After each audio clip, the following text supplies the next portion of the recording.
नमस्कार विद्यार्थी मित्रांनो, मी प्राध्यापक गणेश देशमुख माझ्या यूट्यूब चॅनलवर आपले स्वागत करतो. या चॅनलचे नाव आहे learn English with Ganesh Deshmukh. Hi guys, I am Ganesh Deshmukh. I welcome you on my YouTube channel and its name is Learn English with Ganesh Deshmukh. मित्रांनो, आज आपण इयत्ता 12वी इंग्रजी पुस्तकातील पहिल्या पाठावर आधारित ब्रेनस्टॉर्मिंग समजावून घेणार आहोत. सर्वप्रथम लेखकाची माहिती व पाठाची ओळख करून घेऊ. त्यानंतर आपण त्याच्याबद्दलची जी काही माहिती आहे ती आपण आता या ठिकाणी पाहणार आहोत. मित्रांनो, पहिल्या पाठाचं नाव आहे ॲन ॲस्ट्रॉलॉजर्स डे. या धड्याचे लेखक आहेत R.K. नारायण. R.K. नारायण यांच्याविषयीची माहिती आपण या ठिकाणी थोडक्यात पाहणार आहोत. An Astrologer Day is a short story. It is written by R.K. Narayan. In this story, the main character is astrologer. He makes his living while predicting his customer's future. Astrologer's Day ही एक लघुकथा असून याचे लेखक R.K. Narayan आहेत. The entire story is based on the astrologer's sense of guilt at having stabbed another young man in the village. हे संपूर्ण कथानक एका ॲस्ट्रॉलॉजरच्या भोवती आणि त्याने केलेल्या गुन्ह्याच्या भोवती फिरत असतं. The setting of an astrologer day is the town hall park. या धड्यामध्ये ज्या ठिकाणी ॲस्ट्रॉलॉजर बसतो ती जागा टाउन हॉल पार्क आहे. The possible themes of an astrologer's day are irony and fate, blind faith, crime and punishment, human greed. ज्या वेगवेगळ्या थीम्स या ठिकाणी सांगितलेल्या आहेत त्यातल्या थीम्स आहेत अँड आयरनी and faith, blind faith, crime आणि पनिशमेंट आणि ह्युमन ग्रीड अशा वेगवेगळ्या थीम्स या ठिकाणी आहेत. मित्रांनो, आपण आता या ठिकाणी ब्रेनस्टॉर्मिंग पाहणार आहोत. त्यातला पहिला प्रश्न आहे जे एकच नाव आपल्याला द्यायचं आहे आणि म्हणून पहिला प्रश्न, given below are some descriptions. Discuss them with your partner and find out one word for each of them. An example is given for you. A, B, C आणि D असे 1, 2, 3 आणि 4 अंक या ठिकाणी दिलेले आहेत. त्या प्रत्येकाला आपण काय म्हणतात त्याची व्याख्या दिलेली आहे. त्या व्याख्येला आपण काय म्हणतो असं एका शब्दात लिहायचं आहे. पाहूयात पहिलं. The scientific study of the universe and object in it including stars, planets, nebulae and galaxy. याला आपण काय म्हणतो तर याचं नाव आहे ॲस्ट्रॉनॉमी. ॲस्ट्रॉनॉमी हे त्याचं नाव आहे. आकडा 2 आपण पाहतोय. The story of the movement of the planets, sun, moon and stars in the belief that these movements can have an influence on people's lives. याचा अर्थ मराठीतून आपण पाहतोय. Movement of the planet, sun, moon and star म्हणजे आकाशामध्ये असणारे सूर्य, चंद्र आणि तारे ह्या सर्वांचा परिणाम माणसावर होत असतो असं मानणारं एक शास्त्र आहे. त्याला काय म्हणतात आणि त्याचं उत्तर आपण इथं दिलेलं आहे ॲस्ट्रोलॉजी. आकडा 3 आपण या ठिकाणी पाहतोय. A prediction of what will happen in the future. मराठीतला अर्थ आहे त्याचा भविष्यामध्ये आपल्या बाबतीत काय घडतं याला आपण काय म्हणतो. त्याचं उत्तर आपण दिलेलं आहे ॲस्ट्रॉलॉजर किंवा ओरॅकल किंवा फॉर्च्यून टेलर अशी 3 नावं आपण या ठिकाणी दिलेली आहेत. त्यानंतर आपण आकडा 4 पाहतोय. Scientific discipline that studies mental state and process and behaviour in humans and other animals. ह्याला आपण काय म्हणतो. सायंटिफिक डिसिप्लिन म्हणजे वैज्ञानिक शाखा, दॅट स्टडीज जे अभ्यास करते, मेंटल बौद्धिक अँड प्रोसेस आणि त्याची प्रक्रिया अँड बिहेवियर आणि वर्तन इन ह्युमन्स माणसामध्ये अँड अदर ॲनिमल्स आणि काही प्राण्यांमध्ये. याला आपण काय म्हणतो तर त्याला आपण म्हणतो सायकोलॉजी. या नावाने त्याला ओळखलं जातं. त्यानंतर आकडा दुसरा ब्रेनस्टॉर्मिंगमधला आपण या ठिकाणी पाहणार आहोत.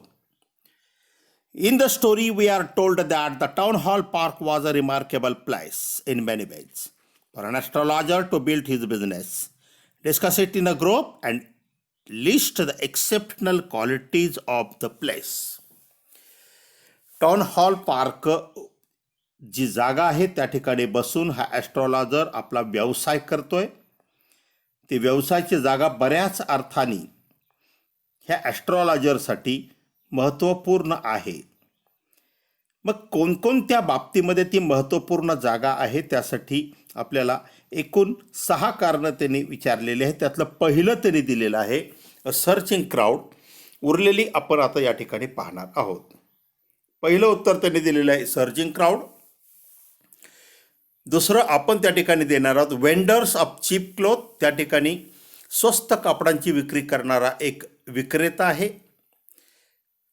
पुढचं कारण आपण दिलेलं आहे vociferousness of the vendor of the fried groundnut. भाजलेल्या शेंगा विकणारा आणि कर्कश आवाजामध्ये बोलणारा एक विक्रेता त्या ठिकाणी, शेंगा विक्रेता त्या ठिकाणी आहे. Variety of trade and occupation.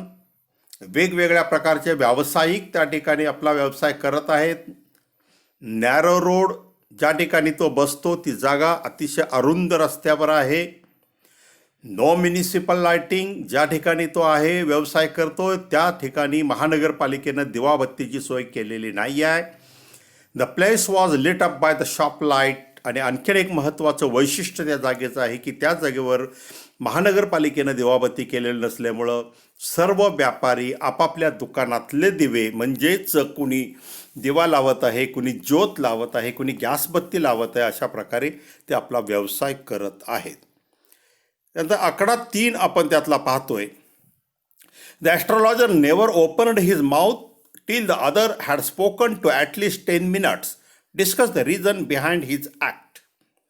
असं म्हटलं जातं या ठिकाणी, किंवा असं या ठिकाणी या प्रश्नात सांगितलेलं आहे की ॲस्ट्रॉलॉजरकडे जेव्हा गिराईक येत असेल त्यावेळेला ॲस्ट्रॉलॉजर समोरच्या माणसाला, जे गिराईक म्हणून आलेलं आहे त्याला कमीत कमी 10 मिनिट बोलायला लावायचा. त्याच्या मागचं काय कारण आहे? जोपर्यंत 10 मिनटं बोलत नाही तोपर्यंत हा ॲस्ट्रॉलॉजर त्याला भविष्य सांगण्यासाठी आपलं तोंड उघडत नसे. Discuss the reason behind this act. या कृतीमागचं काय कारण असावं असं या ठिकाणी सांगितलेलं आहे.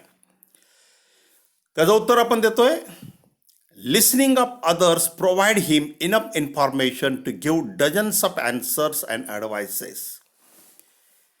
पहिलं कारण त्याचं आपण सांगतो की ॲस्ट्रॉलॉजर असं का बरं करत असेल? का समोरचं जे गिरायक आहे त्या गिरायकाला कमीत कमी 10 मिनटं तो बोलायला लावायचा आणि मगच आपलं तोंड त्याचं भविष्य सांगायला उघडायचा. हे असं का करत असेल? तर त्याचं पहिलं कारण दिलेलं लिसनिंग ऑफ अदर्स. जेव्हा आपण इतरांचं ऐकतो it provides him enough information. त्यातून आपल्याला बरीचशी माहिती समोरच्या माणसाची मिळते आणि that give dozen of answer and advices. आणि त्यातून आपण समोरच्या माणसाला ज्याने विचारलेल्या आपण डझनभर प्रश्नाला उत्तर देऊ शकतो आणि त्याच वेळेला त्याला सल्ला पण आपण देऊ शकतो. हे पहिलं कारण आहे. कारण नंबर 2, आफ्टर लिसनिंग अदर्स, इतरांचं ऐकल्यानंतर ही वॉज गेटिंग सफिशियंट टाईम, त्याला बराचसा वेळ मिळत होता टू जज हिज कस्टमर्स नेचर, आपल्या कस्टमरचा स्वभाव त्याला त्यातून कळत असे. कारण क्रमांक 3, he was getting sufficient time to analyze the problem of his customer. समोरच्या माणसाला 10 मिनटं बोलायला लावला, मग कारण त्याचं होतं ही वॉज गेटिंग सफिशियंट टाईम, त्याला पुरेसा वेळ मिळत असे. कशासाठी? टू ॲनालाइज, त्याचं ॲनालिसिस करण्यासाठी. The problem of his customers, आपल्या कस्टमरकडं काय काय प्रॉब्लेम आहेत हे त्याच्याच तोंडनं तो ऐकत असे आणि त्यानंतरनं त्याच्यावर तो उत्तर देत असे. आकडा 4, he was good at reading the people's mind, लोकांचं मन ओळखण्यामध्ये हा तरबेज झालेला होता. ही 4 कारणं या ठिकाणी दिलेल्या आहेत. त्या 4 कारणासाठी म्हणून आपण या ठिकाणी तो जो होता ॲस्ट्रॉलॉजर हा आपली बाजू नेहमी इतरांचं ऐकून घेतल्याशिवाय मांडत नसे. A2,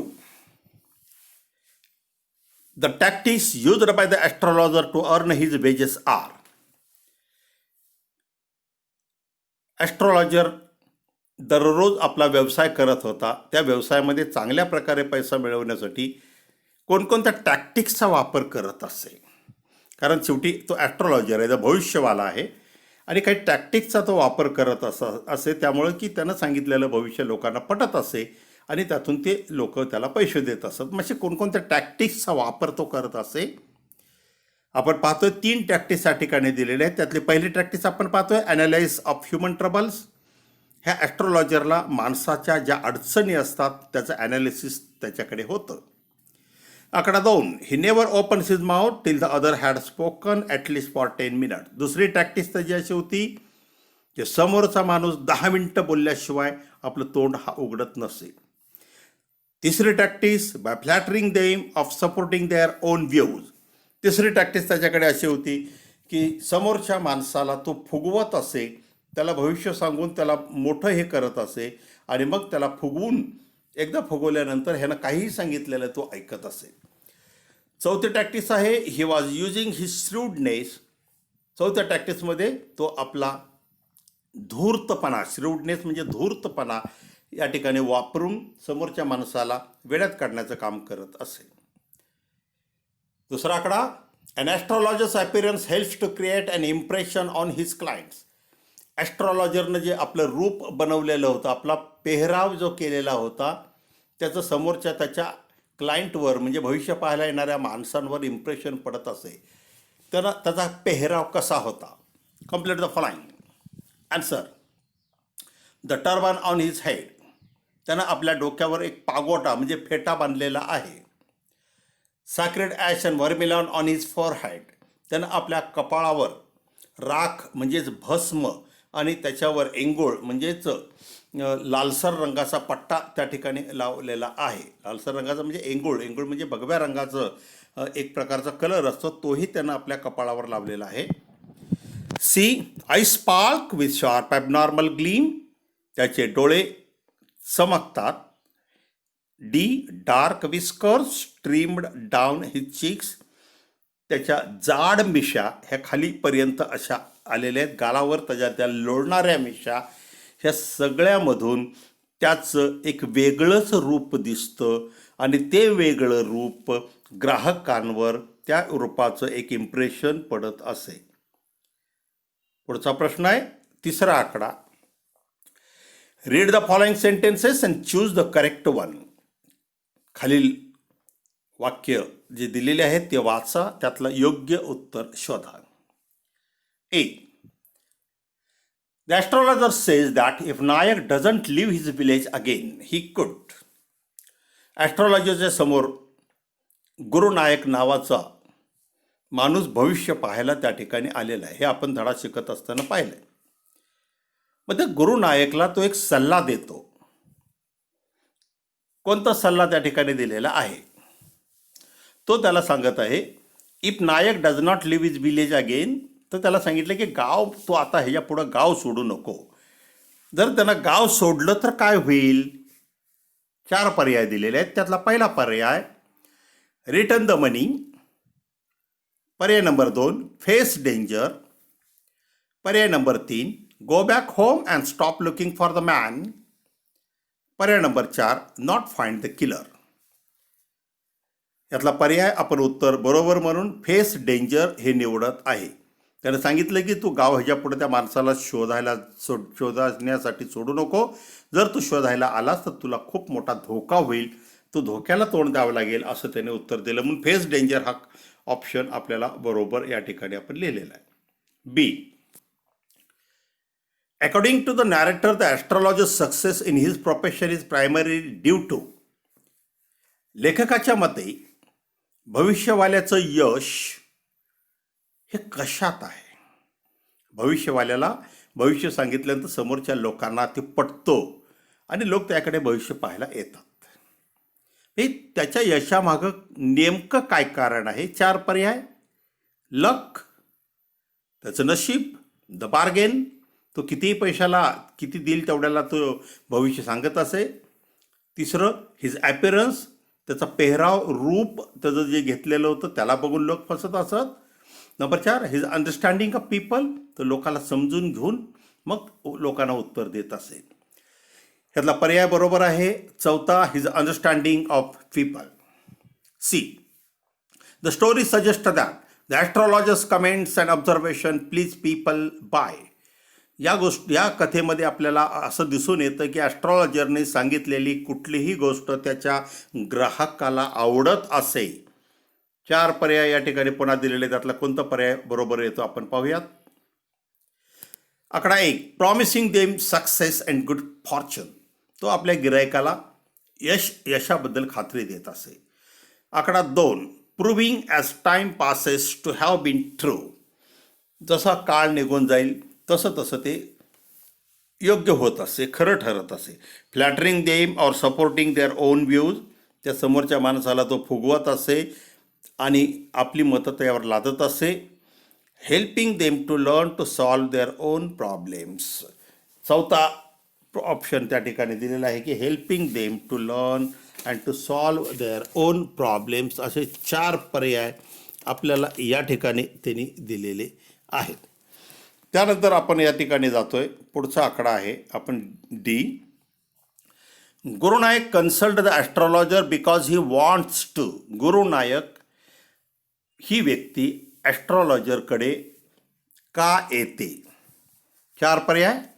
understand the past. त्याचा भूतकाळ जाणून घ्यायचा होता. पर्याय 2, find out who the astrologer is. तो ॲस्ट्रॉलॉजर कोण आहे हे त्याला माहिती करून घ्यायचं होतं. पर्याय number 3, make some money through a bet. त्याला त्या ॲस्ट्रॉलॉजर बरोबर शर्यत लावायची होती. पर्याय number 4, to get the answer to specific question. त्याला काही विशिष्ट प्रश्नांची उत्तर हवी होती. हे 4 पर्यायापैकी योग्य उत्तर आहे to get an answer to specific question. त्याला एका विशिष्ट प्रश्नाचं उत्तर जाणून घ्यायचं होतं आणि म्हणून तो ॲस्ट्रॉलॉजरच्या पुढे येऊन बसलेला होता. E, Guru Nayak is looking for the man who try to kill him. Guru Nayak ज्या माणसाने त्याला ठार मारण्याचा प्रयत्न केलेला होता त्याला शोधायला आलेला होता. कारण 4 पर्याय. To take revenge. त्याला त्याचा बदला घ्यायचा होता. Number 2, to get an apology. त्याला त्याची माफी मागायची होती. Number 3, to demand an explanation. त्याला जाऊन जाब विचारायचा होता. Number 4, to prove that the man was unsuccessful. त्याला सांगायचं होतं त्या माणसानं मला ठार मारण्याचा प्रयत्न केला पण तो अयशस्वी ठरला. या 4 पर्यायापैकी पर्याय नंबर 1 बरोबर उत्तर आहे. To take a revenge. Guru Nayak त्या माणसाला बदला घ्यायचा होता आणि म्हणून त्याला तो शोधत फिरत होता. हे उत्तर बरोबर आहे. To take a revenge. F, the astrologers remark Guru Nayak feel all of the following except. ॲस्ट्रॉलॉजरनं जे त्याला काही सांगितलं त्याला सांगितल्यानंतर त्याच्या मनामध्ये खालीलपैकी कोणती गोष्ट झाली नाही. जेव्हा ॲस्ट्रॉलॉजरने त्याला सांगितलं की बाबा तू ज्या माणसाला शोधायला चाललेला आहेस तो माणूस मेलेला आहे, ॲक्सिडेंट झाला आणि ॲक्सिडेंटमध्ये मेला, त्यावेळेला त्याच्या मनात कोणत्या खालीलपैकी गोष्ट आली नसावी. रिलीव्ड, एकदाच सुटलो बाबा. सस्पिशियन, संशय. इम्प्रेस, समोरच्या माणसानं त्याचं भविष्य सांगितल्यावर त्याला इम्प्रेस वाटलं. आणि डिसअपॉइंटेड, तो निराश झाला. तर ह्यातलं उत्तर आहे सस्पिशियस. त्याला सस्पिशियस म्हणजे शंका त्या ठिकाणी आलेली नसावी. बाकी सगळ्या गोष्टी त्याच्या बरोबर आहेत. G, reactions of the astrologers wife to his news suggest that. जेव्हा ॲस्ट्रॉलॉजरनी त्याच्या स्वतःच्या लाईफबद्दल आपल्या पत्नीला काही माहिती दिली त्यावेळेला पत्नीची रिॲक्शन जी काही आलेली होती ती काय दर्शविते. पुन्हा एकदा 4 पर्याय या ठिकाणी दिलेले आहेत. Was unaware of his fast. तिची अशी रिॲक्शन होती की त्यातून ह्या आपल्या नवऱ्याचा पास्ट म्हणजे भूतकाळ तिला काहीच माहीत नव्हता. Has been worried about his safety. हे सगळं ऐकून तिला आपल्या नवऱ्याच्या सुरक्षेची काळजी वाटायला लागली. Has known since he was young.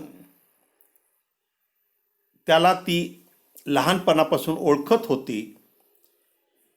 4था पर्याय, is concern about her future with हिम.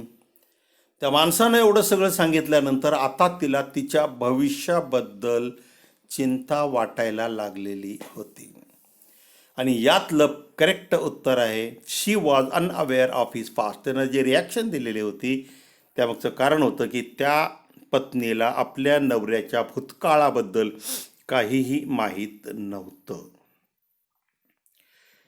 पुढचा प्रश्न, चौथा आकडा. Read the following sentences and find out true and false sentences.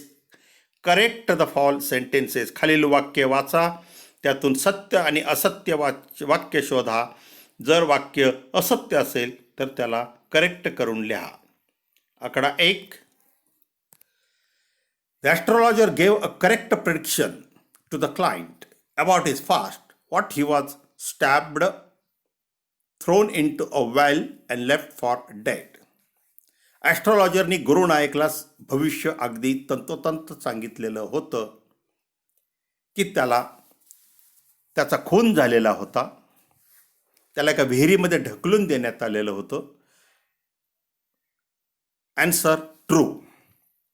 हे वाक्य सत्य आहे. बी. When the astrologer came to know that the man whom he killed is alive, he felt that he was relieved on his guilt. Astrologer पुढे बसलेला जो माणूस होता, जेव्हा त्या माणसाला कळालं की ज्या माणसाला तो शोधायला चाललेला आहे तो आता मेलेला आहे. When the astrologer came to know that the man whom he killed is alive, he felt that he was relieved of his guilt. ज्या वेळेला ॲस्ट्रॉलॉजरच्या समोर माणूस एक बसलेला होता, त्या माणसाला पाहिल्यानंतर ॲस्ट्रॉलॉजरला असं वाटलं की आपण ज्या माणसाला खून केलेला होता तो माणूस जिवंत आहे. हे पाहिल्यानंतर त्याला हायसं वाटायला लागलं. उत्तर आहे ट्रू. हे विधान सत्य आहे. C. The astrologer tried to back out of the deal and talk about the client's past. Astrologer tried to back out of the deal and talk about the client's past. ॲस्ट्रॉलॉजरनी कुठलेही आडेवेडे न घेता, पैशाची मागणी न करता त्या आपल्या समोरच्या क्लायंटचं भविष्य किंवा त्याचं भूतकाळ सांगायला सुरुवात केली. Answer false. This is a false statement. The correct sentence is, the astrologer demanded more money to tell about the client's past. उत्तर याचं असं आहे की ॲस्ट्रॉलॉजरनी त्याकडे काहीच पैसे न घेता त्याचं भविष्य सांगितलं असं नसून त्याच्याकडून जास्तीत जास्त पैसे मागितलेले होते. D. The astrologer rescued himself from Guru Nayak's revenge. Astrologer rescued himself from Guru Nayak's revenge. Astrologer Gurunayak ज्या रागाने किंवा बदला घेण्याच्या भावनेनं गुरुनायक शहरामध्ये आलेला होता त्या माणसाला शोधायला, ॲस्ट्रॉलॉजरने त्याला सांगून टाकलं की तू ज्याला शोधायला आलेला तो तेव्हाच मेला. त्यावेळेला ॲस्ट्रॉलॉजर त्या रागातून, म्हणजे गुरुनायकचा जो राग, बदला घेण्याची भावना जी होती त्यातून त्याची सुटका झाली. दिस इज अ ट्रू स्टेटमेंट. हे विधान सत्य आहे. E. The more of the story is that we must be responsible about what we have done and should not run away from the mistake. The moral of the story is that, या कथानकाचं moral असं आहे की we must be responsible about what we have done. आपण जे काय करतो त्याला आपण जबाबदार असतो. and should not run away, आणि आपण पळून जाता कामा नये from our mistakes. आपल्या चुकांकडून आपण पळून जाता कामा नये. हे विधानसुद्धा सत्य आहे. हे मॉरल या धड्याचं नक्कीच आहे. यानंतर पाचवा आकडा आपण पाहतोय. The astrologer has changed his appearance and his persona when he arrived in the city. Give specific reason. Astrologer has changed his appearance and his persona when he arrived in the city. जेव्हा astrologer गाव सोडून आपल्या शहरामध्ये राहायला आलेला होता तेव्हा त्यानं आपला पेहराव आणि आपलं रूप बदललेलं होतं. कारण सांगा. Give specific reason. आपण त्याचं कारण पाहतोय. Astrologer was gambler and drinker. Astrologer हा जुगारी होता, तो दारुड्या होता. One day he quarrelled with his friend. एके दिवशी दारूच्या नशेत तो आपल्या मित्राबरोबर भांडला, ज्याचं नाव आहे गुरु नायक. हे ट्राईड टू किल हिम. त्याने त्याला ठार मारण्याचा प्रयत्न केला. Threw him in to the well. आणि त्याला विहिरीमध्ये फेकून दिलं. After throwing him in to the well, जेव्हा त्याला विहिरीत फेकून दिल्यानंतर हे लेफ्ट द विलेज. तो ठार मेला असं समजून त्यानं आपलं गाव रात्रीतनं सोडलं. हे वेंट टू द सिटी. त्यानंतर तो शहरात राहायला आला अँड सेटल्ड देअर. त्या ठिकाणी जाऊन तो स्थिर स्थावर झाला. ही चेंज्ड हिज ॲपिरन्स. आपल्याला कुणी ओळखू नये म्हणून त्यानं आपला ॲपिरन्स, आपलं रूप बदललं. So that no one could recognize him and his offence of killing Guru Nayak. त्यामुळे त्यानं आपलं रूप का बदललं? कारण त्याला गुरुनायक किंवा गुरुनायकचे कुणी नातेवाईक जरी आले आणि आपल्याला जर शोधलं तर आपण त्यांना सहजासहजी ओळखता येऊ नये, या कारणासाठी त्यानं आपला पूर्ण पोशाख आणि रंग रूप बदलून टाकलेलं होतं. 6वा आकडा आपण पाहतोय.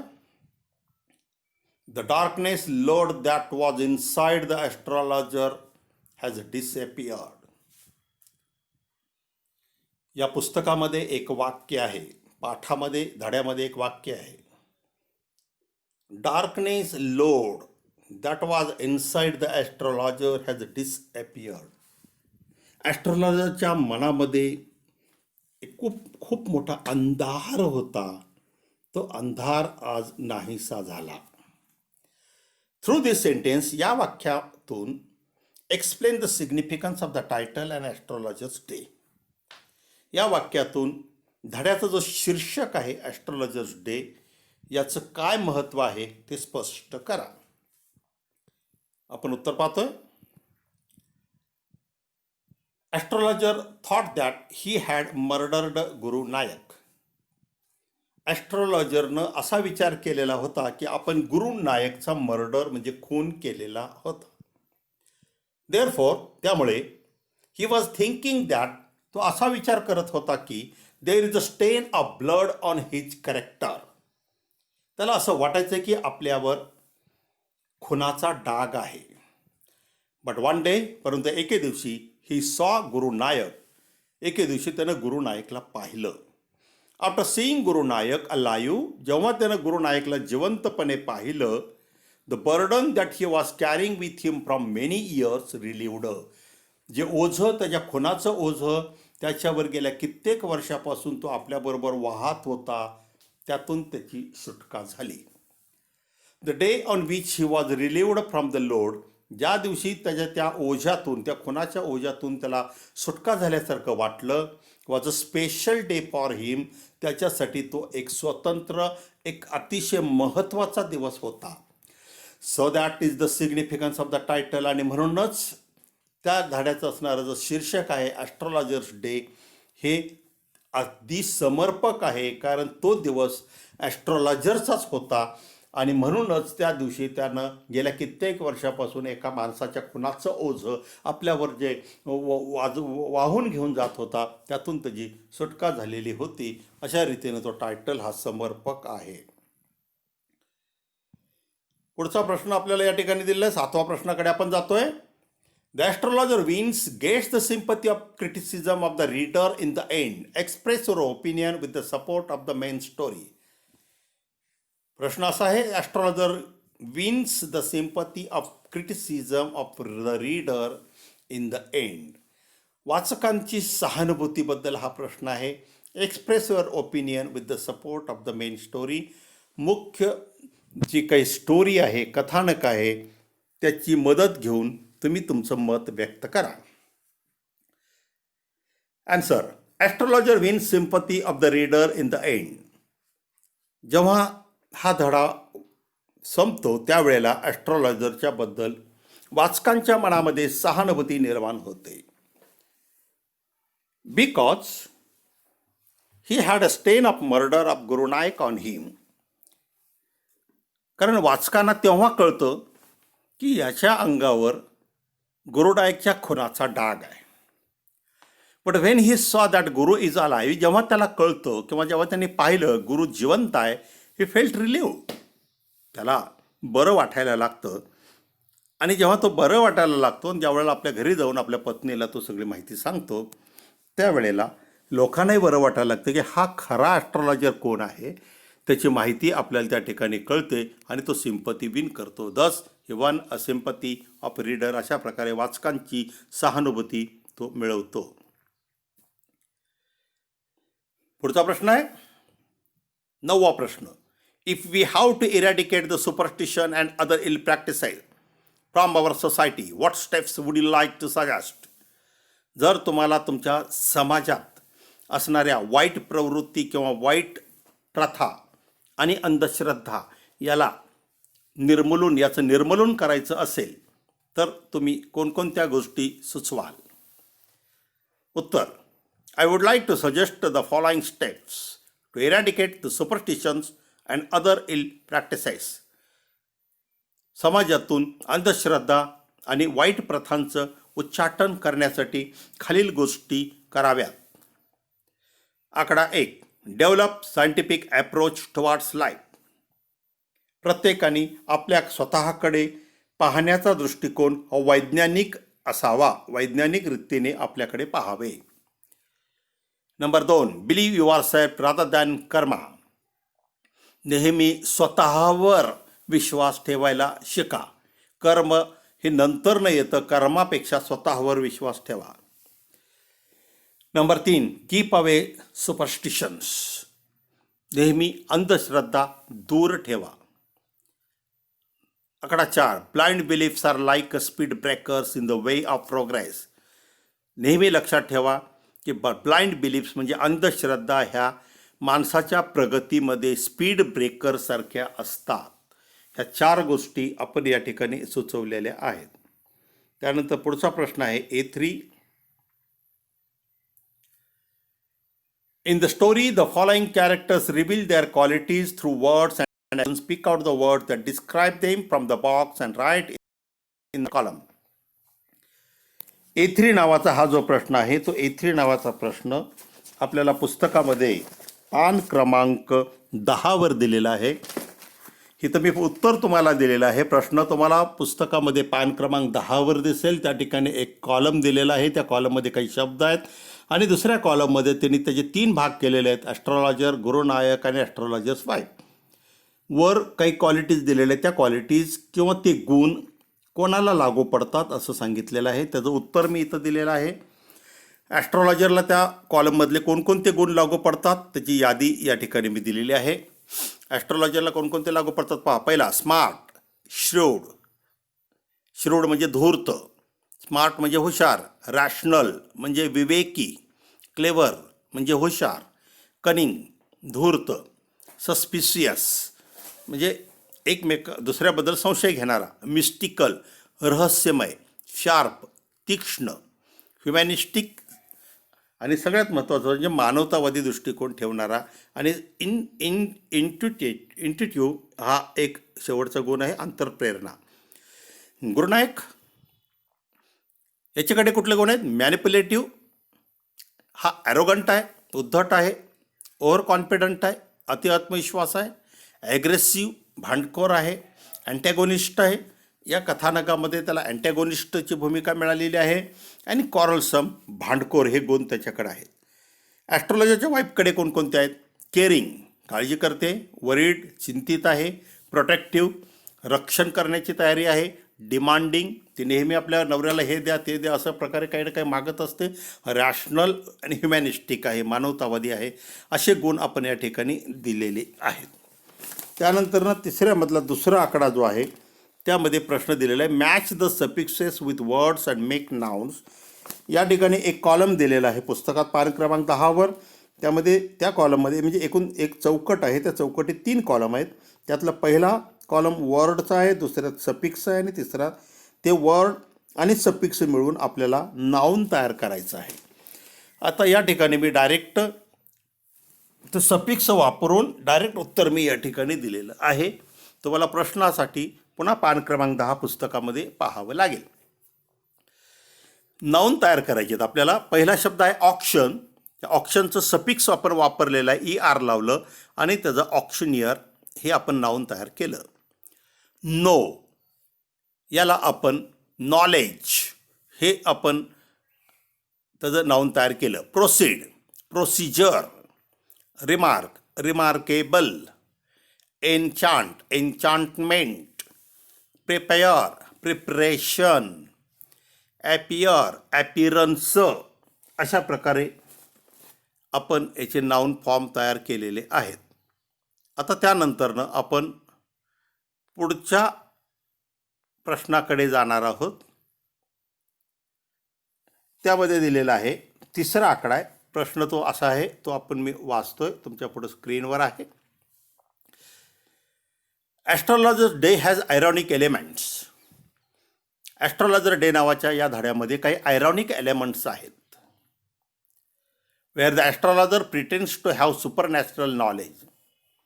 ज्या ठिकाणी तो ॲस्ट्रॉलॉजर स्वतःला माझ्याकडे एक दैवी शक्ती आहे असं भासवत असतो. That coincidentally turns out to be truth. पण योगायोगाने त्याच्याकडे अशा प्रकारची शक्ती आहे की काय असं खरंच वाटायला लागतं. फाइंड आउट एक्झाम्पल ऑफ आयरनी फ्रॉम द स्टोरी. या कथामध्ये आयरनी, परस्पर विरोधी ज्या दोन गोष्टी या ठिकाणी आहेत त्याची आपण लिस्ट तयार करा. उत्तर आपण पाहतोय. पहिलं, he knew no more of what was going to happen to the others that he knew what he was going to. उत्तर दिलेलं आहे या ठिकाणी. He knew no more of what was going to happen to others than he knew what was going to happen to himself next minute. इथं irony आपल्याला ह्या वाक्यामध्ये आपल्याला कशी दिसते पहा. इतरांचं तो भविष्य सांगत असतो, इतरांच्या आयुष्यामध्ये उद्या काय होणार आहे ते सांगत असतो. पण दुसरी गोष्ट वास्तवता इथं आहे की त्याला स्वतःबाबत किंवा स्वतःच्या आयुष्यामध्ये पुढच्या मिनिटाला काय होणार आहे माहीत नसतं आणि तो माणूस इतरांचं भविष्य सांगत असतो. हे आयरनीचं एक्झाम्पल तुम्हाला या धड्यामधलं मिळतं. आणखीन एक उदाहरण या ठिकाणी, दुसरं आयरनीचं उदाहरण आपण या ठिकाणी पाहतोय. B, he was as much stranger to the stars as were his innocent customers. इथं दिलेलं आहे की त्याच्याकडे येणारे जे क्लायंट आहेत, त्याचं जे गिरायक आहे, ते गिरायकाला ग्रहांचा अभ्यास जेवढा अनोळखी आहे किंवा जेवढे ते अनभिज्ञ आहेत तितकाच तो सुद्धा आहे. हे जे वाक्य आहे, याही वाक्यातून आपल्याला आयरनी दिसून येते. म्हणजे याचा अर्थ असा आहे की ग्रहांच्या बाबतीत त्याच्या ग्राहका इतकाच तो सुद्धा अनभिज्ञ आहे. म्हणजे त्याला सुद्धा काही ग्रहांची माहिती किंवा अभ्यास नाही. पुढं, his simple clients took to be prophetic light and felt comforted. तिसरी आयरनी दिलेली आहे की सिम्पल क्लायंट्स, त्याच्याकडे येणारे गिराईक असं खेड्यातलं आहे, साधं गिराईक. टू बी प्रॉफिटिक लाईट, त्याला असं वाटत असतं की समोर असणाऱ्या त्या आपल्या भविष्यवाल्याकडे एक प्रकारची दैवी शक्ती आहे. आणि फेल्ट कम्फर्टेड, आणि त्यामुळं त्याला इथं आयरनी आहे की लोक साधे असल्यामुळं त्यांना ते समोरच्या माणसावर सहजासहजी विश्वास टाकतात आणि मग त्यामध्ये प्रॉफिटिक लाईट दिसते. तिसरं उदाहरण आयरनीचं आपल्याला या ठिकाणी धड्यातलं पाहिलं. चौथं उदाहरण आपण या ठिकाणी पाहतोय. D, he had a working analysis. त्याच्याकडे या ठिकाणी दिलेलं आहे की he had a working analysis of human problems or Mankind. की माणसाच्या आयुष्यामध्ये असणाऱ्या ज्या काही गोष्टी आहेत त्याचं त्याला वर्किंग नॉलेज होतं आणि म्हणून त्या ठिकाणी तो त्या माणसाला तिथल्या गोष्टी सांगत असे. पुढचं,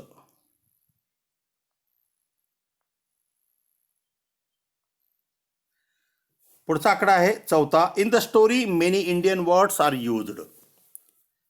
गोष्टीमध्ये सांगितलेलं आहे आपल्याला की या ठिकाणी अनेक इंडियन वर्ड्स तुम्हाला या ठिकाणी वापरण्यात आलेले आहेत. या धड्यामध्ये कोणकोणते इंडियन वर्ड्स वापरलेले आहेत आपण पाहतोय. द इंडियन वर्ड्स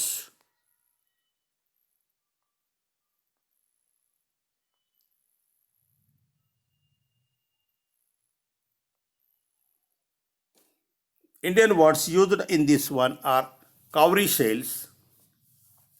हा पहिला शब्द असतो. पैज, दुसरा शब्द आपल्याला दिसतो चिरूट, हा एक शब्द आपल्याला या ठिकाणी दिसतोय. त्यानंतर जुटका, ड्रायव्हर, हा जो शब्द आहे तोही आपल्याला या ठिकाणी दिसतोय. असे वेगवेगळे शब्द या ठिकाणी तुम्हाला जे इंडियन शब्द आहेत ते तुम्हाला दिसतात.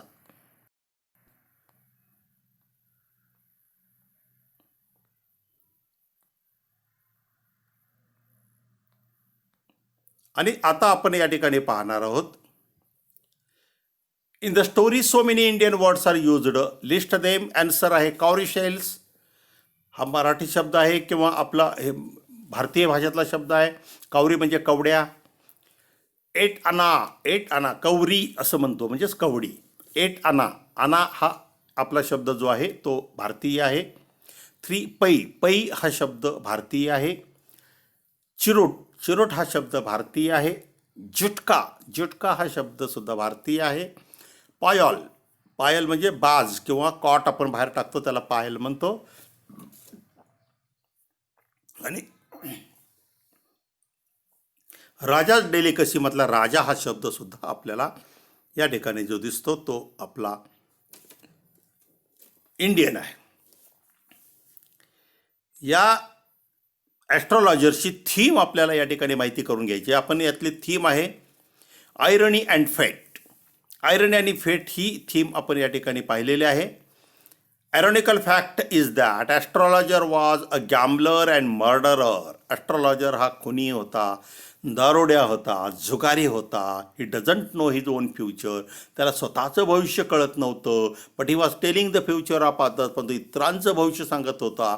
अशा प्रकारे परस्पर विरोधी गोष्टी होत्या आणि लोक दैवावर विश्वास ठेवून त्याच्याकडे यायचे आणि पाहत होते. ही एक गोष्ट या ठिकाणी ऐरणी आणि फेट या थीममध्ये आपल्याला दिसते. क्राईम अँड पनिशमेंट आहे. He was a gambler as well as murderer. तो खुनी होता, जुगारी होता. Is a criminal. तो क्रिमिनल म्हणजे गुन्हेगार होता. He was given punishment to Gurunayak as well as to himself. त्यानं क्राईम अँड पनिशमेंट यामधले पनिशमेंट त्यानं स्वतःलाही दिलेली होती आणि गुरुनायकलाही दिलेली होती. Killed Gurunayak and punished him. त्याला तो ठार मारून त्याला शिक्षा दिली. He left the village, his family, estate and settled in the city. त्यानं स्वतःचं गाव सोडलं, स्वतःचं कुटुंब सोडलं, सगळी इस्टेट सोडले आणि शहरामध्ये आला आणि स्वतःला सुद्धा त्यांनी शिक्षा दिलेली होती. इन दिस वे ही घेव पनिशमेंट टू हिमसेल्फ. अशा प्रकारे वेगवेगळ्या थीम या ठिकाणी आलेल्या आहेत. ग्रीड नावाची सुद्धा या ठिकाणी थीम आपल्याला दिलेली आहे की माणसाला ग्रीड हे बसू देत नाही. ही एक थीम आपल्याला या ठिकाणी आहे. अशा प्रकारे वेगवेगळ्या थीम आपण या ठिकाणी अभ्यासलेल्या आहेत. आज ह्या व्हिडिओमधून आपण सर्व प्रकारचे प्रश्न जे आपल्या पाठ्यपुस्तकामध्ये आहेत ते पूर्ण करण्याचा प्रयत्न या ठिकाणी केलेला आहे. यामध्ये सर्वच गोष्टी मी शिकवलेल्या आहेत. जर तुम्हाला यातली एखादी गोष्ट जर समजली नसेल किंवा त्यामध्ये तुम्हाला काही अडचण असेल किंवा काही एक्सप्लेनेशन तुम्हाला जास्त हवं असेल तर तुम्ही कमेंट बॉक्समध्ये जरूर लिहा, जरूर कळवा. त्याचं उत्तर देण्याचं काम मी या ठिकाणी करेन. धन्यवाद.